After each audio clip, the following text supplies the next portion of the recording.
Welcome, guys, to the LBB Great Guns USA 5 and 30 Anything But Advertising. I'm Oliver Fuselier. I'm the managing director of Great Guns USA. We're here with Phoebe Siggins. She's the COO of LBB. We're absolutely thrilled to be partnering with Great Guns. Just before we kick off, there was one thing I wanted to ask you guys straight off the bat, was really just a bit, you're all from Texas. And we wanted to get a bit of an idea of what the feeling is like in Texas at the moment. I will say that Austin, I generally say, when people say, "Are you from Texas?" I'm like, yeah, but I'm from Austin, which is a very different vibe. And I think Austin has actually done an incredible job with handling COVID. I don't like having to apologize for the way things are handled here in whole, but my 2 cents. Rob, you're nodding your head, so some of that must be. I love it. I have to say, Jay, though, being in Florida now, I always say, don't judge me, but I absolutely love Florida. I think I'm from Louisiana. I was born and raised in New Orleans, and I don't want to apologize for all of the other things that people feel bad about. Yeah. Nor should you, absolutely. Rob or Brent, do you want to add anything to that? I do think Jay's right about something. I feel like the Austin community at large, as they often are in times of strife, have been pretty amazing to support one another and actually make a really dedicated case, regardless of mandates, to try to find creative ways for businesses to survive, but to also look out for the health of everyone. I definitely have felt like you felt like a part of a force together to do the right things, which has been cool. And I think we've also been a little bit fortunate, not just by geography and weather, but it's felt like I couldn't imagine going through what we all just went through in New York, where I moved back to Texas from, or some, Los Angeles or some of the other places that folks or London may have gone through. So in a weird way, for such a terrible year for so many, felt kind of lucky to have been where we were for a few reasons, including just, I think, the spirit of this place that we all are really banding together, Still a big neighborhood. Yeah. Like one big neighborhood. It is. Our first guest is Rob Baird, founder and chief creative officer at Preacher in Austin, Texas. Welcome. Thank you so much. I normally try to dig up a little bit of dirt, but one of them was about you, aside from like all the agencies and great agencies that you've been at. But I think there was somebody asked you what you wanted to be when you grew up, and I think your mother said that you were exhaustive to argue with, and maybe that you should become a lawyer when you grew up. Yeah, absolutely. Absolutely true. And I think I did, like maybe a lot of people who found their way in advertising did not go to college thinking I was going to do that, or even knowing that was a thing. Went with the intention to be a government major and go to law school, as my mom suggested. And I couldn't argue with her that maybe that was the right path for me. And after about 2 years at UT, of the amount of reading that took and developing a not great GPA, realized that was probably not my calling, as great as it looked on LA Law. Kind of found myself super accidentally learning about advertising and found myself in the College of Communication, which had a much lower threshold GPA-wise to transfer into. And then through that, got the very good fortune to meet some amazing professors and who kind of encouraged me towards a creative sequence, which of course I didn't know what that was either, and owe a lot of people a lot of gratitude for patiently ushering me towards something that ended up being my career and conduit to some of the best people and experiences I could have had in life. So very, very lucky. Lucky the law profession didn't take you. That's great. And I think you may have dabbled in art. Maybe somebody in your family was an artist, professional. Maybe? Yeah, my grandmother was a professional artist and an amazing one, and did these beautiful Texas landscapes and still lifes. And early on saw I had some skill in drawing, so sort of tried to take me under her wing, which would be great. She was an art teacher, but I was stubborn. I guess that came later with the arguing with my mom. I only wanted to draw white-tailed deer and Dallas Cowboy quarterbacks toggling between Roger Staubach and Danny White. So I had a very small window of what I wanted to work on, wasn't really evolving past that, and got kicked out of this prestigious art institute of my grandmother.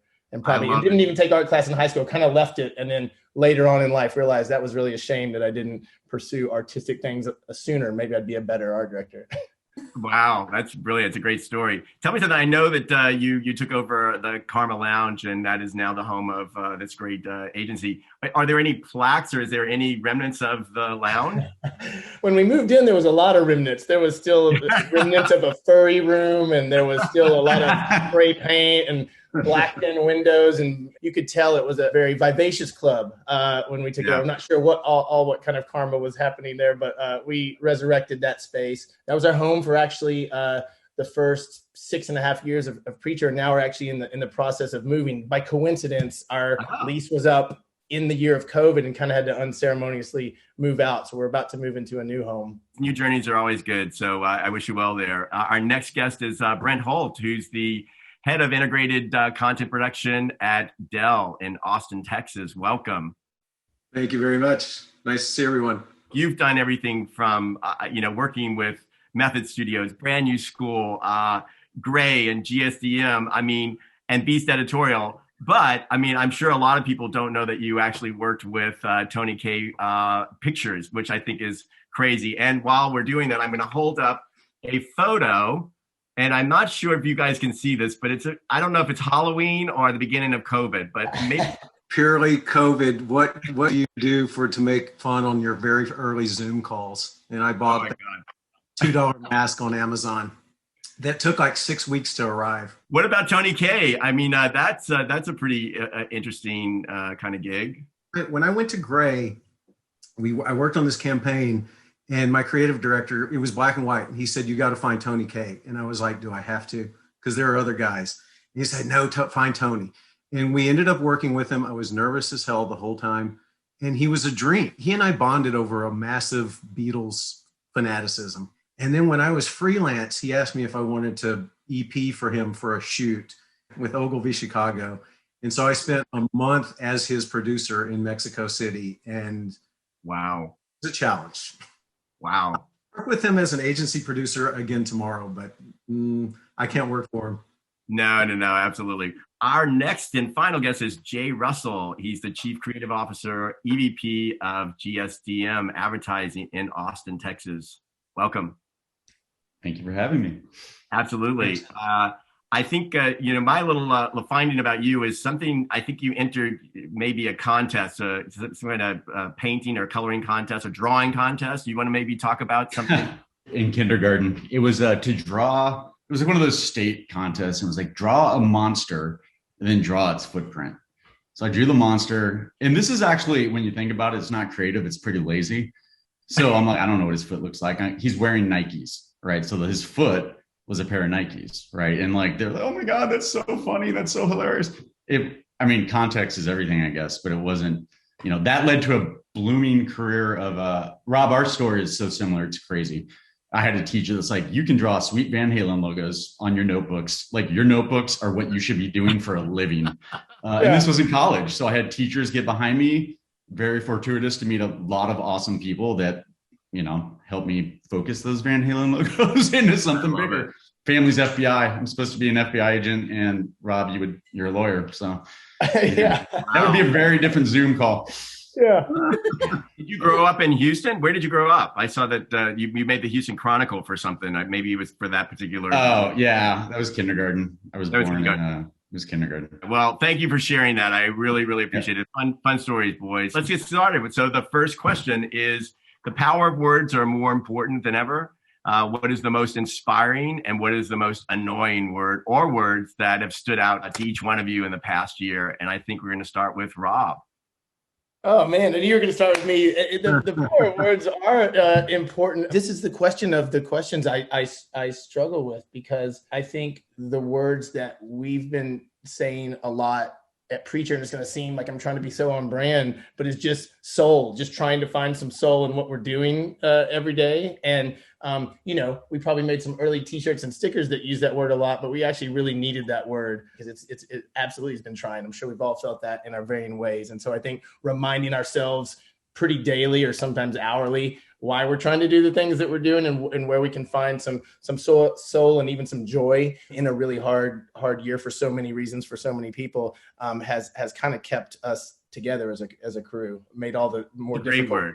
you're on Zooms and you're not together. So Soul has turned out to not just be a great early PDF page in our founding documents, but it kind of held us together in the last year. I don't know if any one particular word has been annoying me. I think I've just been thankful to have two good ones that held us together. You know, I say this to, you know, you probably have heard it throughout all of your careers that, you know, we're not curing cancer, but I got to tell you, you guys creatively in the past year have cured much more than cancer, my friends. And I just applaud you. And I think a lot of that is soul and joy and being just, you know, thankful for where we are and having the moment to really take the time to really think about what is important in life. So I applaud you guys. So soul and joy those are great words.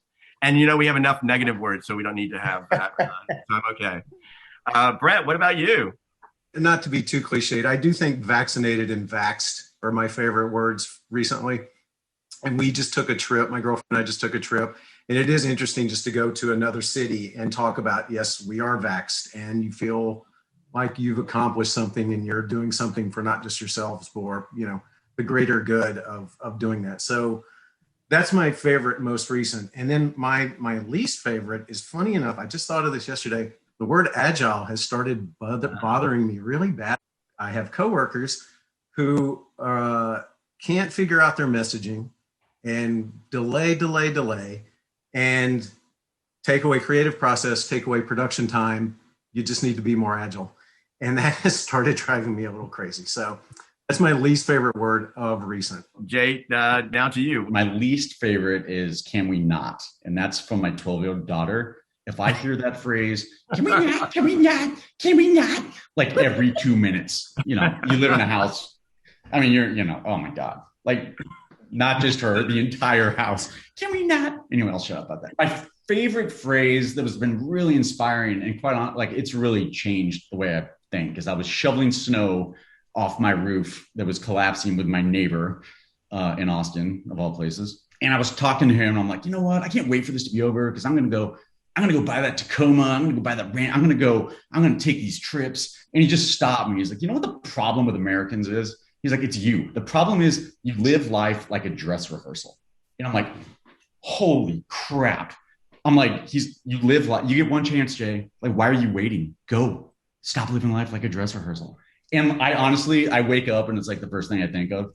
Like, not kidding. It's not some like Hallmark card. Like, I live by it now. And I'm like, I'll be in a meeting. I'm like, yeah, I'm going to go ahead and say that. You know what I mean? It's like, it is a great mantra that I immediately adopted. So that's been pretty inspiring to me. Let's go to number 2. If you were given the ability to create one new trend and it instantly be popular, what would it be, Brent? I picked, and this was based on traveling for vacation this past weekend, polite travel. The tension in airports and airplanes and travel is just palpable. It's to be a little more polite, because it's just an odd thing to go through right now. I have not traveled much. I did one trip last summer, and then this last weekend was it. So I don't know if anybody else has traveled, but it was a strange occurrence for me. So that would be, let's start that trend. What do you think, Rob? Let's talk about your instantly popular new trend. It's going to seem like it's throwback. I would like there to be radical thank yous or gratitude, because I feel like people have lost just thanking everyone from someone who might be helping them through travel or waiting on them at a restaurant. I catch myself sometimes, did I even say a proper thank you or send a note back about that? Because I think people have extended a lot of amazing kindness to people they know and don't know, and hopefully can be something we carry over. But I think people have forgotten to just straight up say thank you and show gratitude.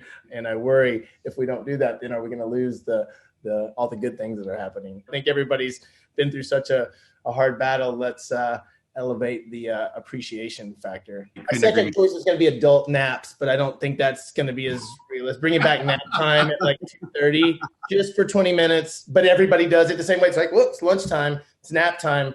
That's my backup. But while we're still at home, like, take advantage of the couch. Why not? As long as it's not the part where you've been sitting for a year, right? Like, no. This needs to be kindergarten style on a mat. Thank you very much. What about you, Jay? I think we're all on a similar thread, and I think that it's about community and like closeness. So I'm a really avid runner. It's like my thing. I just run. And I've noticed within the last year, there's more people out and they're walking. And Austin has really adapted, like where they're closing down roads in neighborhood, no cars. And you start to see the same people like doing loops or doing whatever. And there's just this kind of connection, and you kind of care about your environment a lot more. So again, it's just another, like all of this is community. I think that's what we're all talking about. Neighborhood, caring, community. Thank you for that, Jay. I appreciate it. An avid runner. I've never run a day in my life. But let's go to number 3. So looking back over the past 18 months, have you been inspired to take up new hobbies or feed a passion that's been burning in you? Something perhaps that will you'll take forward, past the pandemic. Let's go with Rob. Yeah, sure. I really, really picked up gardening. Not grand gardening, Dude, just lots you're literally like taking everything that I'm like, this is like the third time in a row. I will let you go next, Jay. I promise. Yeah. You can be doing conference calls sometimes, but you're at home. You can be tending to the plant that wasn't going to make it through the week in a previous life. But yeah, I found it, it seems like a cliche, but I found it oddly pretty therapeutic, especially the early morning and late evening away from work, just actually genuinely getting to get better at not just keeping plants alive, but doing some interesting things with them. And it's definitely something I'm going to So we're not going to talk about vegetable gardens or that kind of thing. We're talking about like literally flowers and plants and shrubs and landscaping things. Trusting myself more that I could do it myself as well. Yeah. And then the massive freeze came, and so we're started all over. So I have no choice but to carry it forward. Let me ask you something. Are you the type of gardener that like every time like you're like you wake up in the morning, you have a task to do, and you don't have that thing, so you get in the car and you go to Home Depot or something, you go to Lowe's and you get that particular thing, and so now you have a garage filled with like perfectly symmetrically aligned tools? 100%. Yeah. I'm still an art director, so I'm overdoing everything. I need to neatly sweep away this potting soil back to right. That plan. Yeah, it's ridiculous. What about you, Brent? Tell us about your passions. It's really, I started guitar lessons much late in life, like 6 years ago. And I was getting better and better, but being in this, what my builder calls a flex room, I would call a mini jail cell. I have 3 guitars next to me, and I've gotten really good. I've gotten much better at guitar, because it's sitting right next to me all the time. And it is a way to, like that monotony Rob's talking about. Between meetings, I can sit and practice for 15 minutes and just feel better and calm down. It's just such a Zen thing for me to do. I think that's really great. Thank you for that one. What about you, Jay? It literally is gardening. Is it really? I'm not kidding. It's like, you're very aware of seasons when you're at home. I never noticed it. And so you get really used to this. This sounds like so Austin hippie. Like it's such a, like you see seasons when you're there in them every day.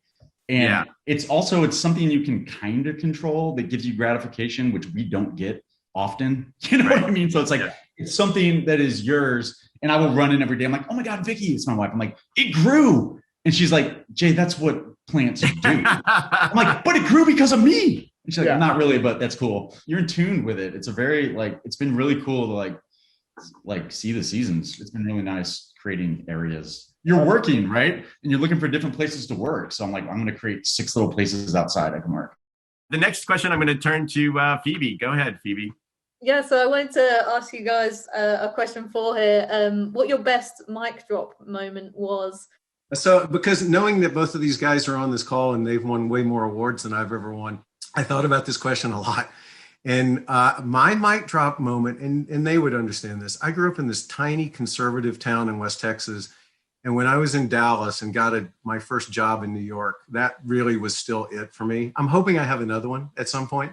It allowed me to realize, wow, I'm really in, advertising and decent at my job, and got to move to New York City. And so that was the one for me. It really was. I can relate to that because I came from a town outside of London in Essex, and it was the same thing. As soon as I got that London job, it was just, there's a lot of people trying to get out quite often, and then there's only a few that make it. So when you do, it's just an incredible feeling. So I totally agree with that. So Rob, what was yours? I don't know that I have great mic drop moments. We have a thing called the Preacher Family Revival, which is a big get together usually out in West Texas or something. I actually dropped and broke a mic. So that was an actual mic drop moment, but I think doing a terrible karaoke performance. But I think one maybe for me that's not just for me, but for our agency, I came, through this past year, maybe met a few people who were recalling artist shows that we had in our gallery. That's, just it was basically a way to use some remnant space that didn't have windows, but would make a great art gallery in our office. And we kept growing the amount of shows that we put on and running into some people, not even in Texas, that knew about the Preacher Gallery and were connected to some of the art that they'd seen there, or getting messages from people kind of through this pandemic year who were collecting art as one of their many kind of, what can I do in this year where I don't have a lot of control and I'm not going a lot of places, and finding that people connected to artists through that gallery genuinely, felt somehow really good. Like it wasn't our main day-to-day business, but the fact that that gallery actually had impact on people somehow felt not like a mic drop maybe, but felt like a pretty swelling source of pride that I didn't expect when a few of those encounters happened. So maybe. And that's a big thing. Like you've definitely brought together the Austin community, like different creatives that I've met, photographers and artists, and like it's been a nice hub. You've done an awesome job, and I've gotten a lot. It is a mic drop. It's a mic drop. I agree. A lot of people know about it. It's really impressive what you guys have done with that. Folks like Jay and Brent and a lot of people when we moved to town were welcoming of everything we were trying to do as a small agency, when these guys are some of the legendary companies in town, supportive in a way that I don't know that you would get in every single market. And I think, I obviously spent a lot of time in life in Austin, but for some of not just my partners, but other people who joined the company, they were all kind of taken aback at first of that community spirit in Austin that Jay was talking about. I don't think we could have done what we've done without like this sort of collective creative spirit around it. It's not that we did something so amazing. There's just an amazing group of people here that if you get them together, all this sort of cross-pollination and lift up happens. And again, it's just a blessing of being in Austin, really. It's so nice to ask this question with all of you from the same town. It's nice to hear everyone on the call suddenly confirm it. It's a mic drop moment if everyone can say it definitely is. That's awesome. Yeah. I love the idea that from a different perspective is what you've probably done for those artists, whether they be photographers or they art, whatever they've done. I mean, that's probably a mic drop moment every story that they tell, you know what I mean? So that would be a really great night of a hearing of all the people that have been hung in your gallery and what that's meant to them and what it's done. We never really know how we affect people until later in life. And if we're so lucky that somebody comes up to you later in life and says, you know what, you really made a difference in my life, how great and special that is. That's one of the things that I think you're going to find. So that's amazing. Our fifth question is, what is more important to you guys, intelligence or wisdom? I'm going to go with Jay. So I'm not going to lie. Apparently I have neither because I'm not sure what the difference is between the two. But I mean, like for real, I would assume, and I'm probably wrong, that wisdom is like learned knowledge over life. And intelligence is maybe book things you read. Could be the opposite. But I think the learning things over life and the lessons and the stuff you build off of, God, I look back at 21-year-old Jay and I'm like, I just want to go strangle him. I've basically done the opposite of everything I learned, like including not being an FBI agent. But, you take that and you learn from it. Like all my first CDs were really not the kind of people that I looked up to, right? So I've learned over the years to just like, okay, what was that like when I was their age? I'll just do the opposite. So I would say wisdom, unless that's intelligence, in which case it's intelligence, but I don't know the difference between the two. So I'm dumb. Dumb is my answer. I wasn't going to let you off, but I kind of jumped the gun here. Yeah, so what was your mic drop moment? Go ahead. Okay. Damn it. I thought I was going to sneak by. This is not, like when I was about in 8th grade, I went to that all boys school. It was like 84 of the same boys, like Dead Poet Society, all lawyers in the making, except for me. And we went on a ski trip and I broke my leg and it snapped and like there's a metal rod in there. And so every Wednesday we would have these assemblies, right? Where you all get together and it's like the morning announcement and football team's going to state and all this stuff. And they're like, Jay's back and we have an x-ray of the metal rod in his leg. So we're going to put it on the screen. So they put it on the screen. It's all quiet. And like some guy stands up. Oh my God, Bill Georgia. He goes, look, you can see his beep, right? Like there on the screen. And I'm like, you're like in 8th grade, you're freaking out. You're not even like, I'm like, is it done? It's like, is that it?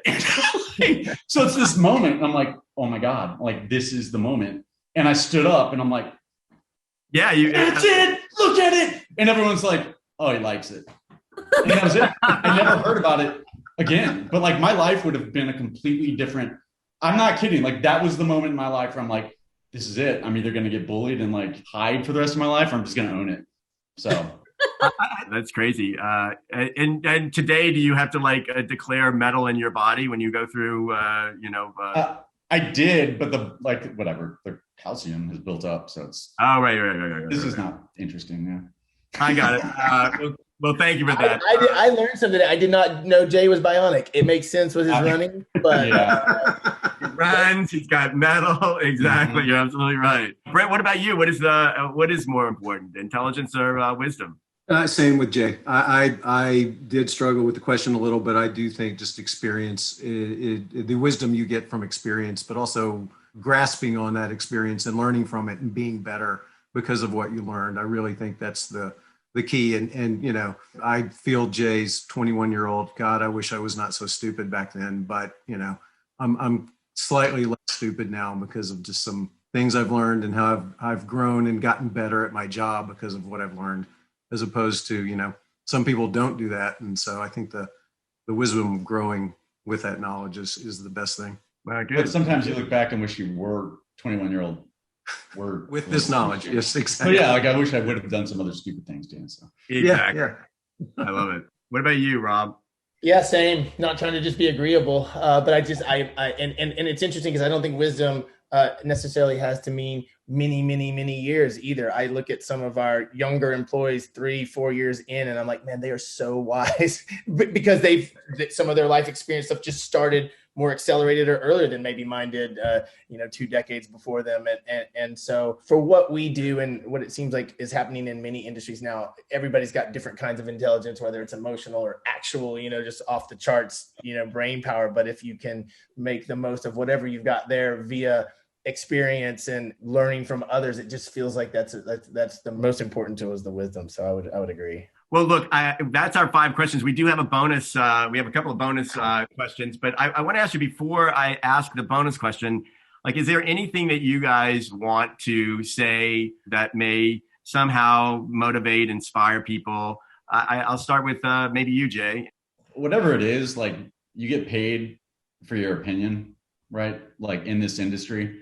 So don't be afraid to don't live your life like a dress rehearsal. Like say it, right? Your opinion matters as much as anybody's, and good work comes from, rubbing up against things. So it's good. Like, I love when people in a meeting are like, no, Jay, that's stupid. I'm like, oh, really? Let's discuss. But no, like for real, like just speak your voice, man. Like, and that's age-old wisdom, but it's true, man. Like just speak your voice. That's great. Well, thank you for that. What about you, Brent? Stick with your heart and just be passionate about your decisions, and don't be afraid to fuck up. Because you're gonna, and it's not career ending and it's not life ending, and you're gonna screw up in life. And so don't be afraid of it. It's not the end of the world. Like, I've done it a lot of times and I'm still, we all have, still employed. So I love it. That's a good one. What about you, Rob? I think the one I'll add that we've been talking about a lot is Jay said something with the gardening, and I agree that it's control. I've been thinking about that ever since he said that. I'm like, why am I gardening so much? Besides, I just love to go to Lowe's. It's because there's a little bit of control in that, and you're doing something creative in your day, which just I think makes you go to bed feeling a little better. We get paid to do that, And I always tell people, you're kind of, by the nature of coming into an ad agency or design firm or creative house, you kind of checked 50% of the pure artists at the door because it's commercial work. But the other 50%, you're getting paid for your ideas, your opinions, to make something. Sometimes it's a ridiculous fart joke getting shot by a Hollywood director. Sometimes you're getting to, make a poster on a Xerox machine or whatever in between maybe happening. That's still pretty amazing. And you end up, so in a way, enjoying the process of the thing that we do, since you can't always control the outcome or what gets approved or, if it's going to all happen. If you can just enjoy that you have a creating job every day full of ideas and sort of the chance to have opinions and shape it, that's still better than a lot of gigs out there. We're very, very lucky. So sometimes just reminding yourself of that. We understand all the reasons it can be easy to get jaded, but if you just take even a half step back, we're all getting to garden for a living almost. I think all three of those were really great. I don't know. Do we have time for one more? Do you guys have time for one more bonus question? We have 10 minutes. Sure. Let's do it. Okay. So here, this is kind of an interesting one. I think. What was the most historic thing you witnessed in person or took part in? So I think we're gonna go with Jay again. I have a couple, and like I've realized when I stopped and thought about this, I'm like, holy shit. Like, wow. So like I was in the Vegas shooting, which sucked. Like that's not a good Wow. one. Were you at the LAA awards? Yes. You were there as well. Yes. So we were both there. So that sucked. Yeah. And then the other one, that's not really a moment, but I was at a bar in New York and Billy Gibbons from ZZ Top was next to me. And he's literally like, he goes, oh my God. I'm like, what's up, Billy? He goes, Michael Jackson's dead. So I'm like, that was just a weird way to learn that Michael Jackson died. But the weirdest one, and this is a long story, so I'll keep it short. Somehow during the Al Gore, the Bush election, and it's another story of how I even ended up in this location. I was in the Bush command center, right? Don't ask how. Like it, did not vote for him. I'm not a big fan. But I'm wandering around and there's a room and there's chaos. This is the night of the election. And so I wander in this room and there's one guy sitting at the table and he's staring at the phone. And I'm like, what are you doing? I think it was Karl Rove. It was whoever it was.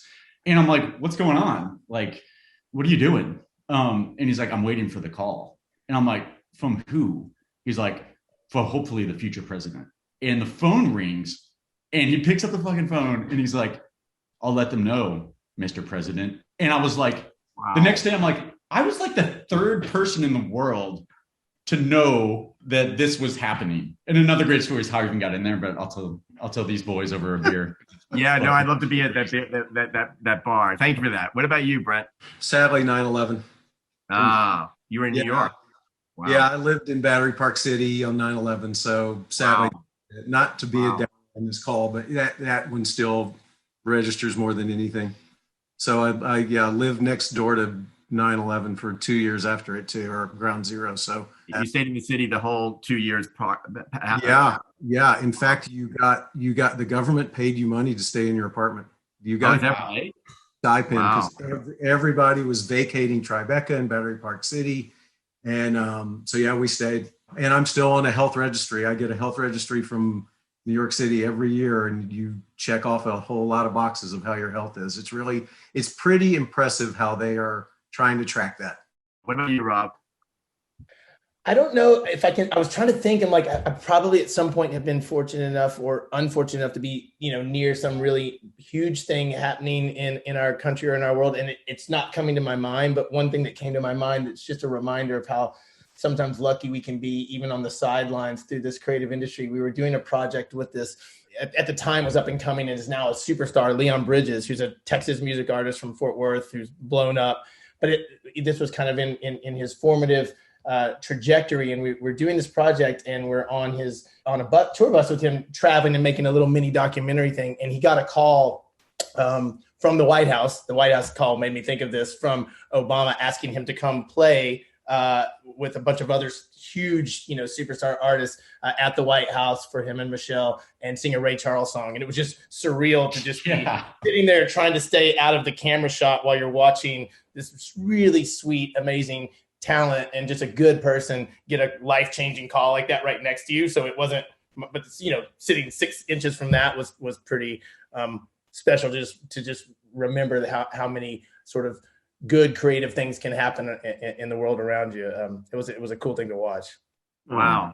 Crazy. Yeah, that is crazy. Look, I think we're probably out of time. I want to thank you guys. I think this has been really amazing and kind of, inspiring for me, hearing you guys talk, and I can hear it's from your heart. And I think that the people probably that you lead every day are fucking happy that you are who you guys are and where you are. And I want to thank you guys for being here with LBB and Great Guns.